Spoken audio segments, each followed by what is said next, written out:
Rosângela Trajano, Brincando de Filosofar. História resumida da filosofia antiga para crianças. Rodeadas por um mundo de gigantes, as crianças criam para si, brincando, o pequeno mundo próprio. Walter Benjamin. Na Grécia, só moravam crianças. Elas governavam o país.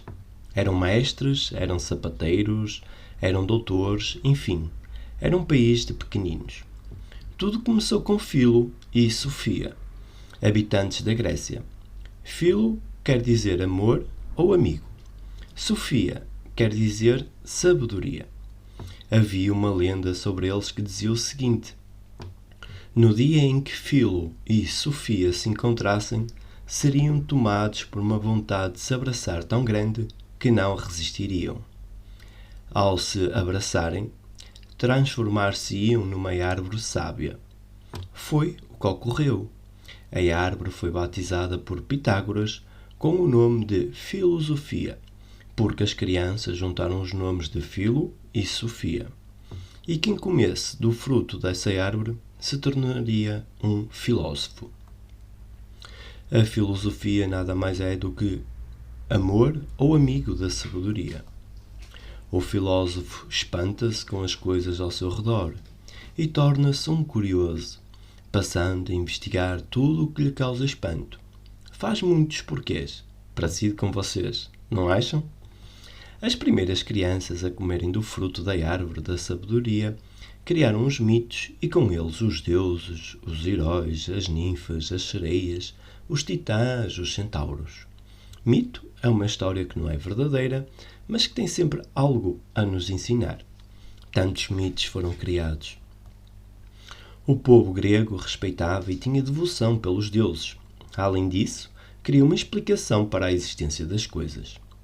Diz que uma dessas crianças, chamada Homero, contava belos mitos aos gregos. Foi ele quem criou a Ilíada e a Odisseia. Há vários mitos. Dentre eles podemos destacar o mito de Narciso, de Ícaro, de Apolo e de Zeus. Todos nos ensinam alguma coisa. Os mitos ajudam a educar as crianças. Por isso, é bom ouvir um mito com bastante atenção, porque eles são cheios de nomes de deuses, heróis, ninfas e vários outros. Nos séculos 6 e 5 a.C., numa cidade perto da Grécia, mais precisamente em Mileto, moravam 3 amigos que amavam a natureza. Naquele tempo não havia poluição no ar e nos rios, não havia desmatamento nem queimadas e as crianças não jogavam lixo no chão. Os 3 amigos chamavam-se Tales, Anaximandro e Anaximenes. Meninos, iguais a vocês, comeram os frutos da filosofia e tornaram-se filósofos. Algumas pessoas chamam esses meninos de pré-socráticos, porque vieram antes de Sócrates. Um menino muito inteligente que a gente vai estudar lá na frente. Outros o chamam de filósofos da physis, palavra grega que quer dizer natureza. Os filósofos naquela época buscavam na natureza respostas às suas dúvidas. Tales só pensava. E de tanto pensar diziam que ele vivia no mundo da lua. Ele era matemático e astrónomo. Foi ele o primeiro grego a prever os eclipses do Sol e da Lua. Para Tales, as coisas se originam da água. A Terra é um disco boiando sobre o oceano. O movimento da Terra provoca as chuvas e com elas novas coisas se originam, tais como bactérias, micro-organismos, rochas, plantas e outras coisas. Anaximandro era amigo de Tales. Eles brincavam de fazer porquês. Anaximandro foi geógrafo, matemático e astrónomo. Um dia previu um terremoto na cidade de Esparta. O povo não acreditou, mas o terremoto aconteceu. Este menino não concordou com Tales. Para ele, as coisas têm origem no ilimitado, ou seja, nos movimentos de separação ou segregação. Anaximandro deu à sua teoria o nome de apeiron, outra palavra grega que significa ilimitado, movimento que não tem fim. Anaximandro escreveu um tratado que se chama Da Natureza.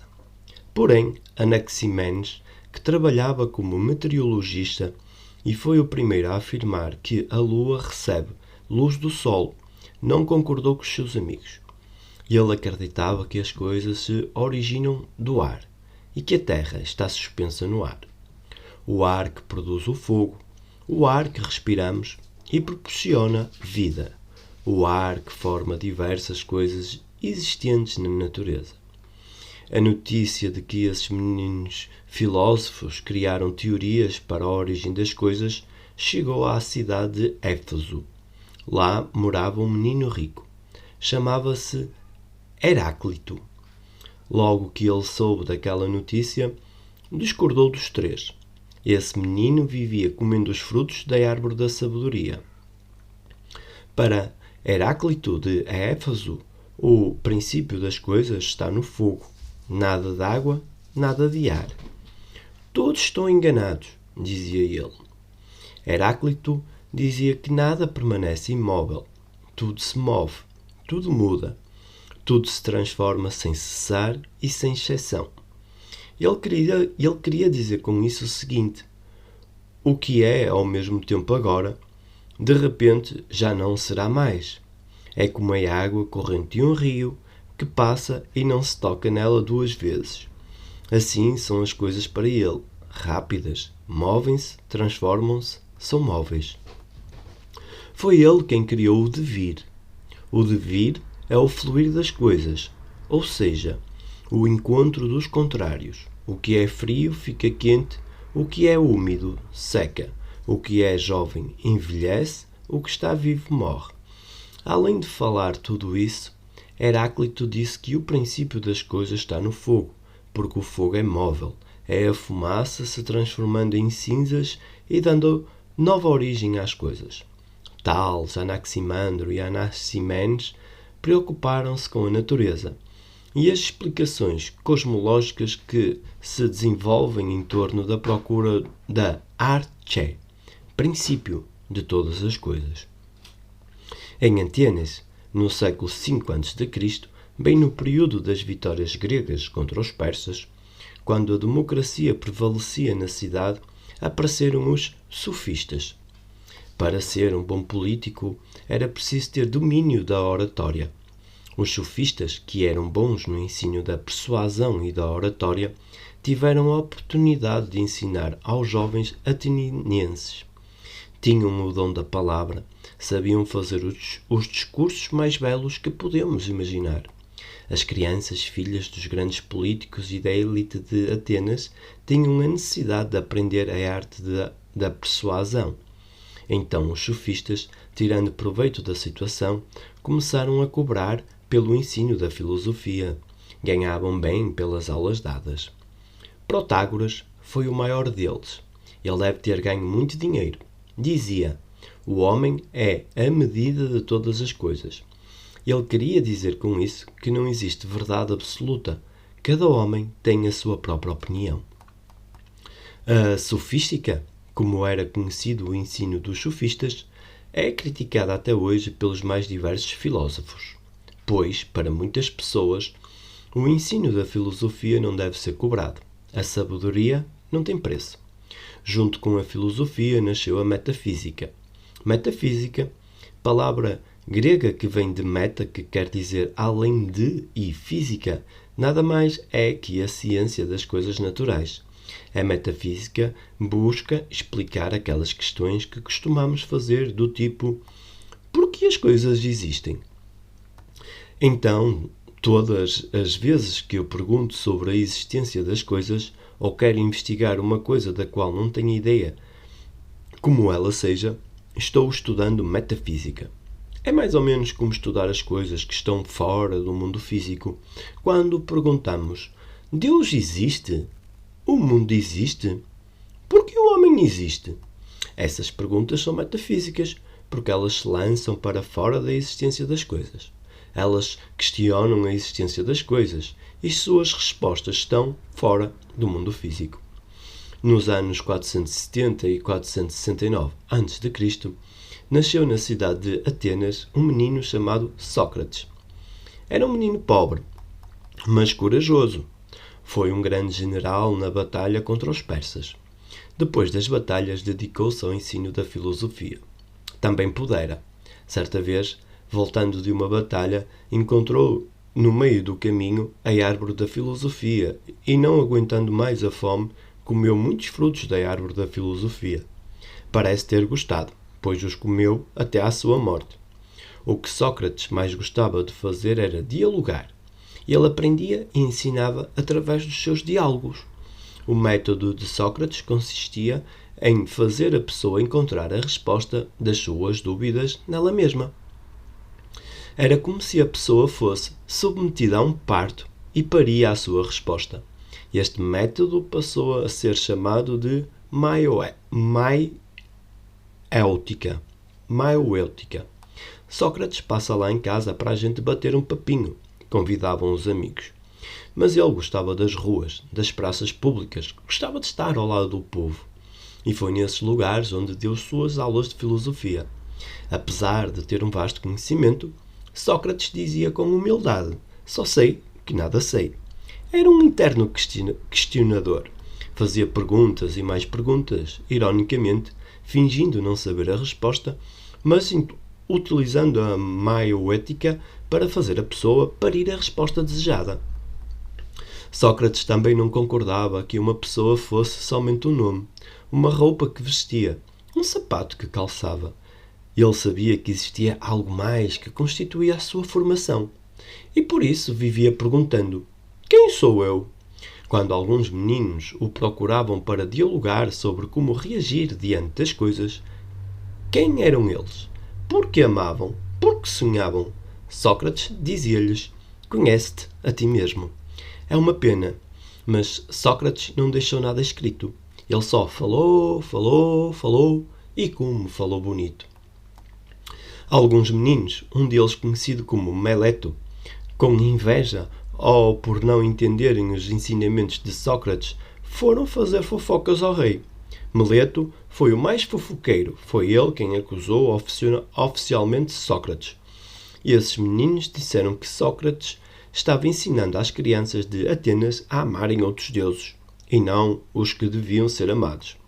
O rei ficou danado de raiva com Sócrates. Mandou os guardas o prenderem. Teve direito à defesa, mas não convenceu os jurados. Podia ter pedido o exílio, mas não quis. Platão sugeriu que pagasse uma multa, mas como se não tinha dinheiro? Então Platão, junto com outros amigos de Sócrates, disseram que pagariam a multa, mas, mesmo assim, não puderam impedir uma cruel sentença, a morte. Sócrates morreu envenenado com cicuta.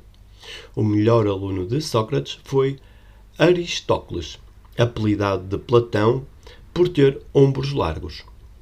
Platão era um menino rico, um atleta.